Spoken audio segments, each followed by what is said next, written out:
राम राम जी। आज बहुत संक्षिप्त रूप से चर्चा करेंगे कि हम दीपावली पर क्या करें। दीपावली कब है, ये एक अलग विषय है। अगर आप इसके बारे में जानना चाहते हैं कि दीपावली कब होती है तो आपको स्कंद पुराण का अध्ययन करना चाहिए कि 14 में जब अमावस लगती है तो दीपावली होती है, तो वो 1 नवंबर को नहीं है। ये एक अलग विषय है। तो हम दीपावली पे क्या करें। दीपावली पर आप लक्ष्मी जी और गणेश जी की पूजा करते हैं। उसके अगले दिन क्या करते हैं? नहीं करते। जबकि आपको क्या करना चाहिए? आपको एक नियम बनाना चाहिए कि मैं दीपावली से लक्ष्मी गणेश जी की पूजा करूंगा और निरंतर करूंगा या निरंतर करूंगी। जो स्त्रियां हैं वो पीरियड के दिनों में ना करें, लेकिन लगातार करें। लगातार आज करें, कल करें, परसों करें, चाहे भले ही 10 मिनट आप पूजा करें। जैसे आप संध्या के समय पूजा करते हैं लक्ष्मी गणेश जी की दीपावली पर, तो हर संध्या आप पूजा करें। दीपावली पर पूजन से पहले किसी एक ब्राह्मण के पास चले जाएं, फल फूल मिष्ठान और यथाशक्ति दक्षिणा। यथाशक्ति मतलब आपकी जितनी शक्ति है। जैसे आपकी शक्ति है, आप 2 लाख रुपए महीने प्राप्त कर रहे हैं और आप 100 रुपये लेके किसी के पास चले जाते हैं, तो ये यथाशक्ति नहीं हुई, क्योंकि आपकी क्षमता तो 2 लाख रुपए के हिसाब से है ना। तो आपको कम से कम 1100 या 2100 ले जाना चाहिए। और एक व्यक्ति जो है वो मान लो वो 18,000 20,000 प्राप्त कर रहा है, तो यदि वो 100 रुपये ले जाता है तो उसके लिए यथाशक्ति वो बहुत है।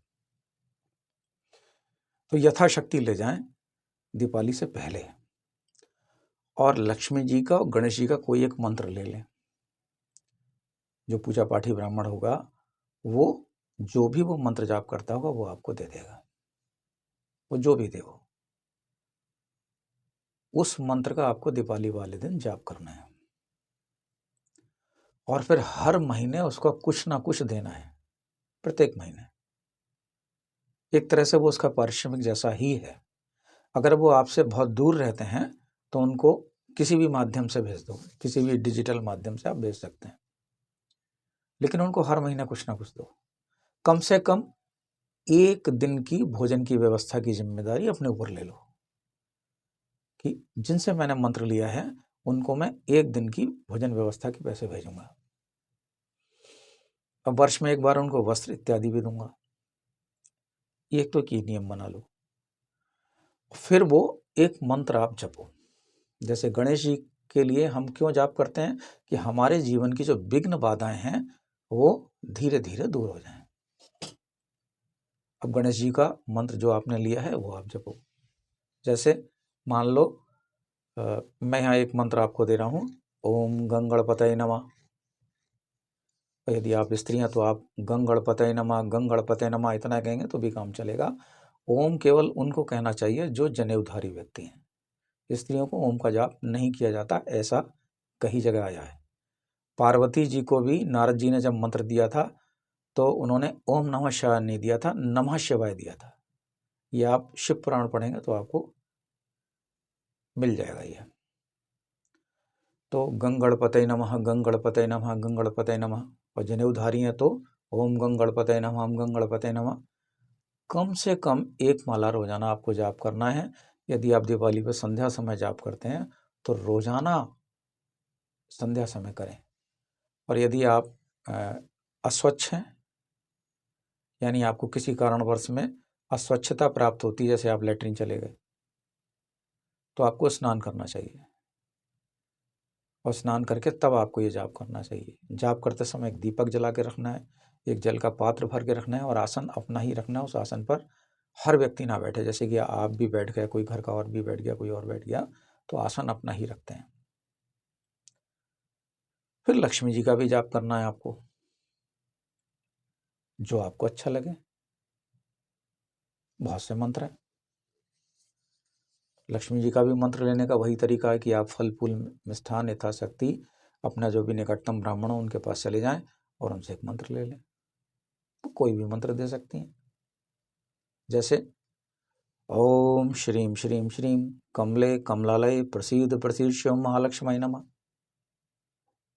मान लो बहुत लंबा लग रहा है तो ओम श्री महालक्ष्मी नमः।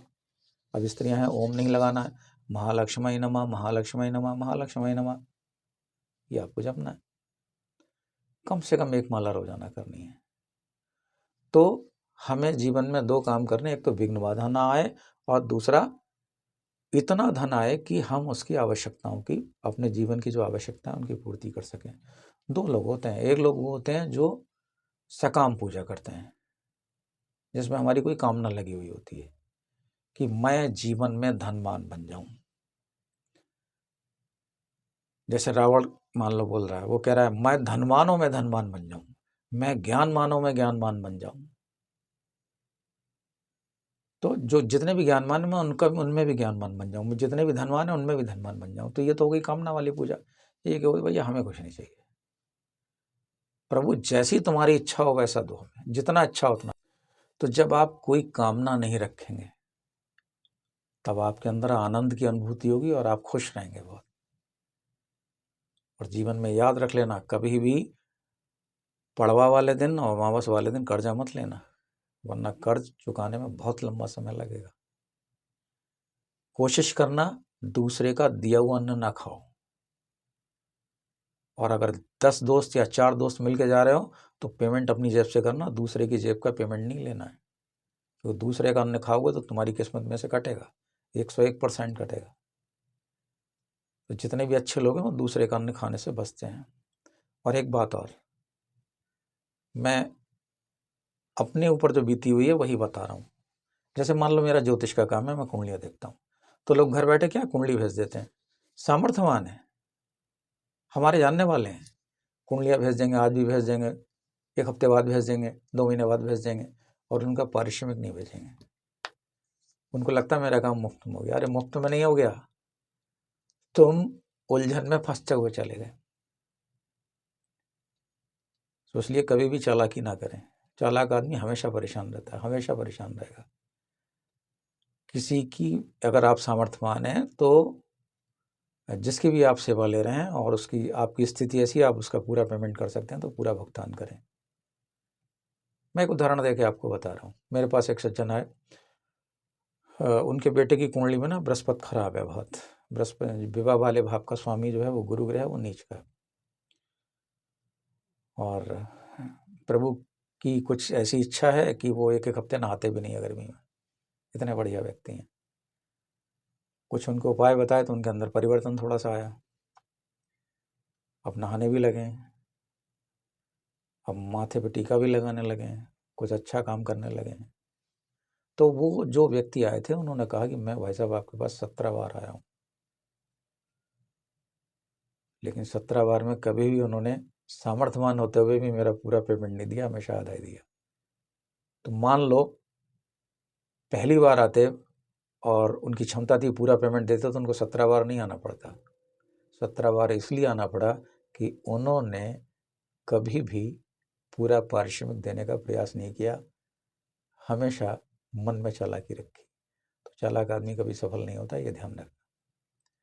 आपको बार बार रिपीट होना होगा। जैसे मैं ऐसे समझाता हूँ आपको, जैसे एक वन में एक हिरन फंस गया तार में और कोई उससे व्यक्ति को छुड़ाना चाह रहा था। वो बहुत उछल कूद करता है, यानी चालाकी करता है वो निकलने की, तो और फंस जाता है और फंस जाता है और फंस जाता है। तो जितना भी चालाक व्यक्ति ना फंस जाता है। तो आपको कोई चालाकी नहीं करनी है, सामर्थ्यवान है दूसरे का पूरा भुगतान करें। और दीपावली से कोई एक नियम बना लें, उसका अगली दीपावली तक पालन करें। कुछ नहीं कर सकते हो तो गणेश जी का मंत्र जाप करो और लक्ष्मी जी का मंत्र जाप करो, रोजाना करो, 1-1 माला रोजाना करो। आप देखेंगे आपके जीवन में परिवर्तन आएगा। हम पूजा करते क्यों हैं? हम पूजा इसलिए करते हैं ना, हमारा दिमाग शांत रहे। हम पूजा क्यों करते हैं? इसलिए करते हैं हमारा मन शांत हो, हमारे चित्त में एकाग्रता बढ़े। जब चित्त में एकाग्रता बढ़ेगी, मन शांत होगा तो हम काम को बहुत अच्छी तरीके से करेंगे, और जब बहुत अच्छी तरीके से करेंगे तो सफलता के चांस बढ़ जाएंगे। इसलिए पूजा की जाती है, ठीक है। और अब हम जैसे लोग हैं, हम कुछ तो मांगते ही नहीं कि भैया प्रभु जैसी तुम्हारी इच्छा हो वैसा रखो, ठीक। तो सकाम पूजा निष्काम पूजा 2 है। सकाम पूजा में संकल्प लेके पूजा करते हैं, हाथ पे जल लेते हैं, कहते हैं मेरा नाम ये है, मेरे पिताजी का नाम ये है, आज से मैं इतनी माला रोज इतने दिन तक करूँगा, और कैसे पूरी होगी ये भी प्रभु आप ही के ऊपर है। ऐसा कह के जल जमीन पर छोड़ दो, तो आप वर्ष में वो संकल्प को पूरा कर पाएंगे और उससे आपको लाभ भी होगा। हरिओम। मैं पंडित राकेश पांडे, बरेली, उत्तर प्रदेश, भारतवर्ष। फ़ोन नंबर है 9837235505। हरिओम।